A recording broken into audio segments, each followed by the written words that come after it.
Hello दोस्तों। आज हम ब्रह्मांड में पृथ्वी की क्या स्थिति है और उसकी आंतरिक संरचना के कुछ फैक्चुअल इंफॉर्मेशन को देखेंगे। तो ब्रह्मांड में पृथ्वी की स्थिति क्या है, इससे संबंधित भूगोल में दो अवधारणा हैं, एक पुरानी और एक आधुनिक। पुरानी अवधारणा है भू केंद्रित अवधारणा। यह पुरानी अवधारणा है।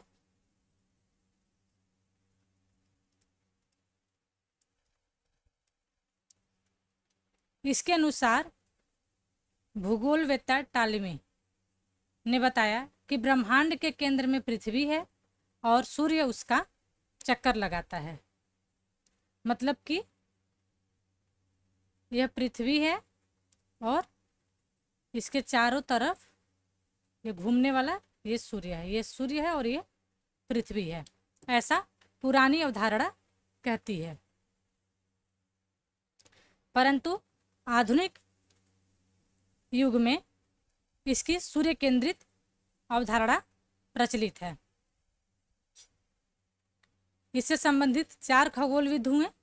पहला जोहन्स केपलर, दूसरा टाइको बाहे, तीसरा निकोलस कापरनिकस और चौथा गैलीलियो।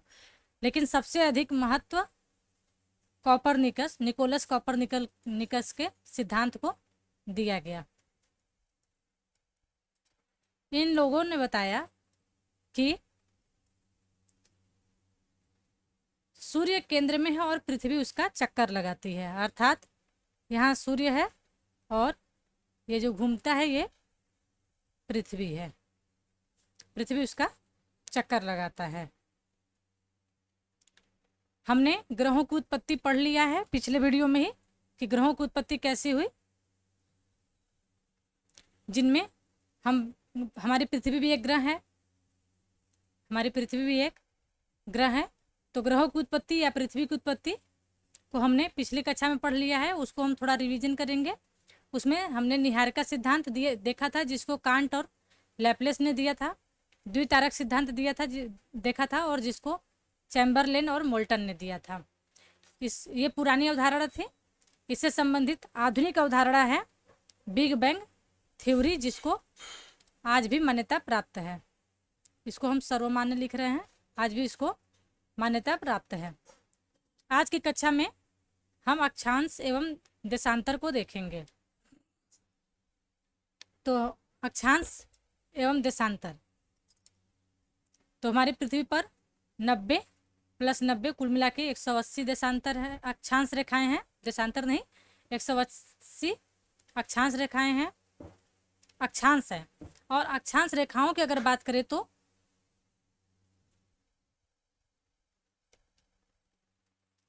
ये 90 + 90 + 1 रहेगा, क्योंकि ये जो +1 है ये 0 डिग्री है।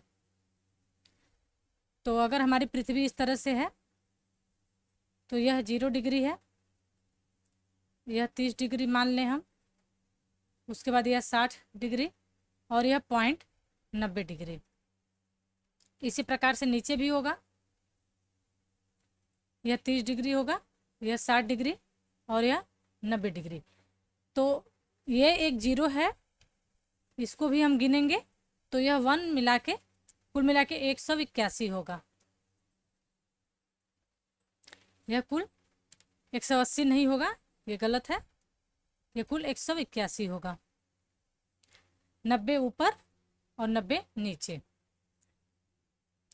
तो अक्षांश रेखाएं कितनी हो जाएंगी? अक्षांश रेखाएं 179 179 होगा। इसका कारण यह है कि जो ये ध्रुव पर है, ये ध्रुव एक पोल है, एक पॉइंट है, ये एक बिंदु है, दोनों ध्रुव, ये कोई रेखा नहीं है। तो इसलिए अगर अक्षांश रेखाओं की बात करें तो ये 179 होगा, जबकि अक्षांश 181 होगा। 90 90 और 1, 90 + 90 + 1। अक्षांश रेखाओं की क्या विशेषता है? ये पूर्व से पश्चिम खींचे जाने वाली काल्पनिक रेखा है। आपने ग्लोब पर देखा होगा कि ये ग्लोब पर खिंचा होता है इस तरह से। ये समांतर रेखाएं होती हैं। ये विषुवत रेखा से ध्रुवों की ओर क्रमशः छोटी होती जाती हैं। आप इस फिगर में देख रहे हैं, हम फिर से बना देते हैं, थोड़ा बड़ा बना देते हैं, कि यह 0 डिग्री को हम विषुवत रेखा कहते हैं। 0 डिग्री को विषुवत रेखा कहते हैं। तो अगर विषुवत रेखा पर इसकी लंबाई सबसे ज़्यादा है, आप देखेंगे ये 30 डिग्री, ये 60 डिग्री और ये 90 डिग्री, उससे भी छोटे होते जा रहे हैं। तो यानी विषुवत रेखा से ध्रुवों की ओर जाने पर यह क्रमशः छोटी होती जाती है। ये किसी स्थान के अक्षांशीय विस्तार में सहायक होते हैं। नेक्स्ट है, ये तापमान से संबंधित होते हैं। ये जो है तापमान से संबंधित होते हैं। आगे की कक्षा में आप पढ़ेंगे कि जो ये 0 डिग्री है, ये ये 23.5 डिग्री है, और ये ब्लू वाला 30 डिग्री, उसके बाद ये ब्लू 60 डिग्री, और यहाँ पे 90 डिग्री। तो 23.5 डिग्री ऊपर यानी ये कर्क रेखा,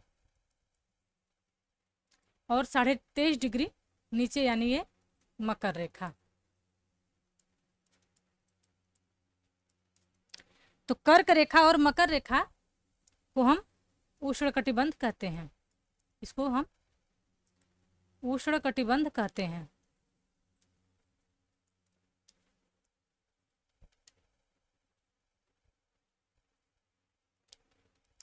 ये उष्णकटिबंध कहलाता है, उष्णकटिबंध। और इसके ऊपर यहाँ 66.5 डिग्री तक ये शीत कटिबंध कहलाता है। ये आगे की कक्षा में हम पढ़ेंगे। शीत कटिबंध क्षेत्र कहलाता है। यहाँ पे सिर्फ हम ये बता रहे हैं कि ये तापमान से संबंधित होता है, यानी यहाँ जो तापमान रहेगा वो उष्ण रहेगा और यहाँ पे शीत रहेगा। विस्तार में हम आगे के कक्षा में देखेंगे। इनकी लंबाई समान नहीं होती है। हमने अभी देखा कि ये ध्रुवों की तरफ जा रहे हैं तो छोटे होते जा रहे हैं। यह वृत्ताकार होती है।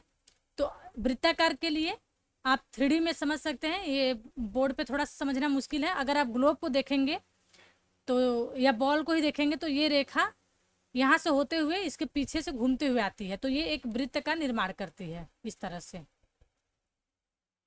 तो ये वृत्ताकार होती हैं। 2 अक्षांशों के मध्य के क्षेत्र को कटिबंध कहते हैं। ये अगर 2 अक्षांश है, एक ये, तो इसके बीच के क्षेत्र को हम कटिबंध कहते हैं। सबसे बड़ी अक्षांश रेखा विषुवत रेखा है, जिसे भूमध्य रेखा भी कहते हैं। तो ये 0 डिग्री होता है। पृथ्वी अपने अक्ष पर 23.5 अंश झुकी हुई है। यहाँ पे अगर आप ग्लोब में देखेंगे तो ज़्यादा समझ में आएगा। हम छोटा सा यहाँ फिगर बना देते हैं।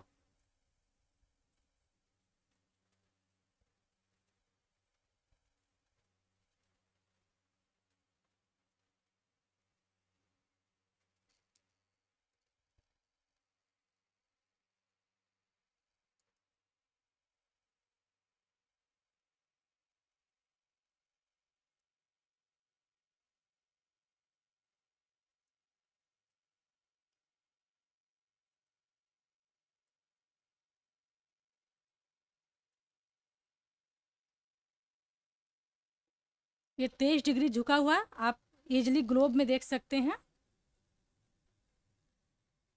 अगर इस तरह से हमारा ग्लोब होगा और यहाँ से अगर एक सीधी रेखा खींचा जाए तो ये पृथ्वी आधे आधे भागों में बढ़ जाती है। परंतु अगर आप ग्लोब में देखेंगे तो ये एक इस तरह से रहता है लाइन, ये सीधी रेखा होती है, और ये हमारा 0 डिग्री होता है, ये 23.5 डिग्री,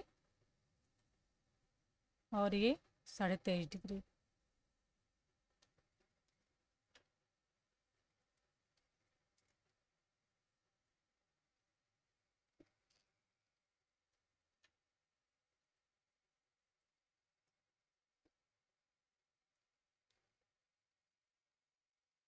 ये हमसे सीधा नहीं खिंचा पा रहा है, ये सीधी रेखा होती है, ये 23.5 डिग्री होती है। तो पृथ्वी हमारी इस तरह से झुकी हुई है, इस लाइन से, ये लाइन झुका हुआ है पृथ्वी इस लाइन पर।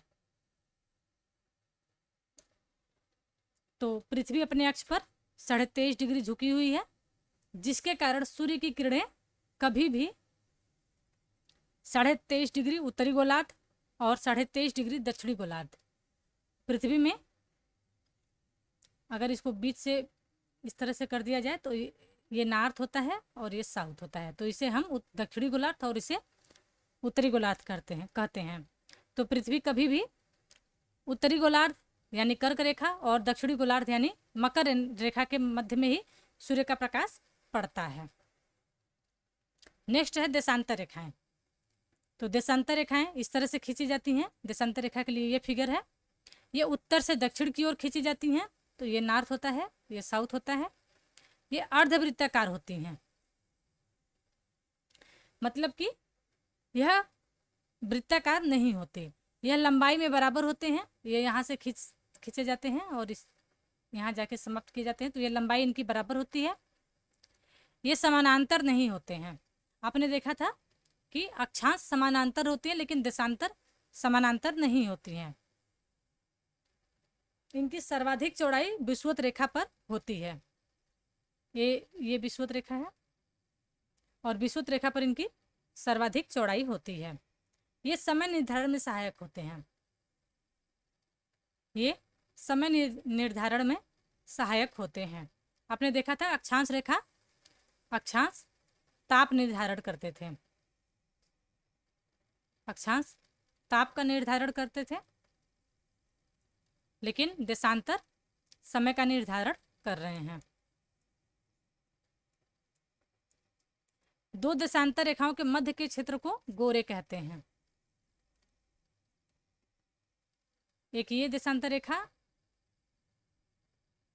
एक ये देशांतर रेखा, ये देशांतर रेखा, इनके मध्य के क्षेत्र को गोरे कहा जाता है, जबकि अक्षांश के जो मध्य के क्षेत्र हैं उनको कटिबंध कहा जाता है। आज कुछ और अन्य तथ्य पढ़ेंगे हम, जैसे ब्रह्मांड विस्तारक सिद्धांत के प्रतिपादक एडविन हबल हैं। बिग बैंग सिद्धांत के प्रतिपादक जॉर्ज लेमेत्रे हैं।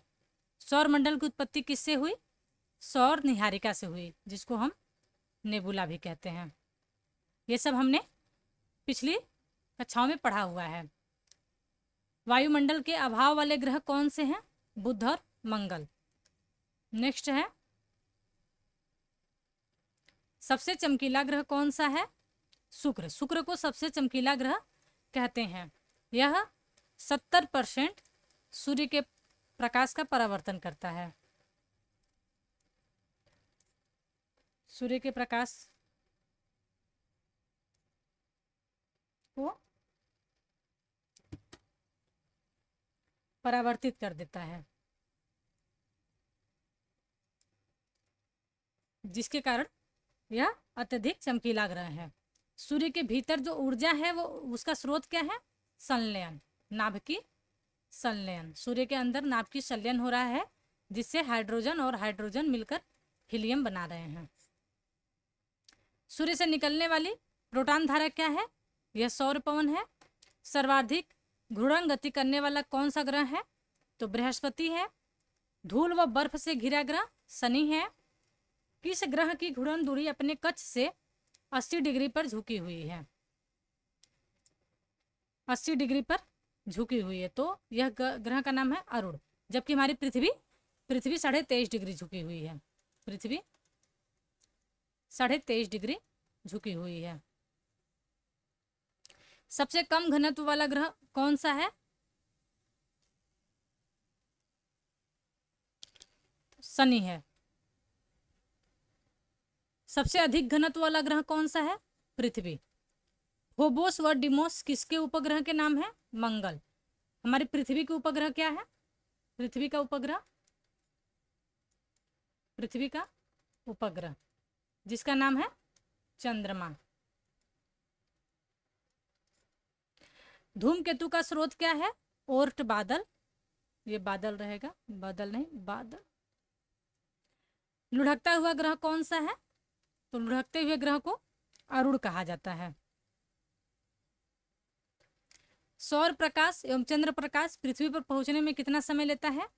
तो सूर्य को लगभग 8.3 मिनट लगता है, कहीं कहीं 8 मिनट भी दिया होता है, तो आप कंफ्यूज ना हो। और चंद्रमा के प्रकाश को पहुंचने में 1.2 सेकेंड लगता है। दोस्तों, मैंने इस पर ब्लॉग भी लिखा हुआ है, जिसकी लिंक डिस्क्रिप्शन में दे दी जाएगी, आप उसको जाकर देख सकते हैं। और हमारे अन्य वीडियो की लिंक डिस्क्रिप्शन में दे दी जाती है, आप उसको चाहें तो देख सकते हैं। Thank you.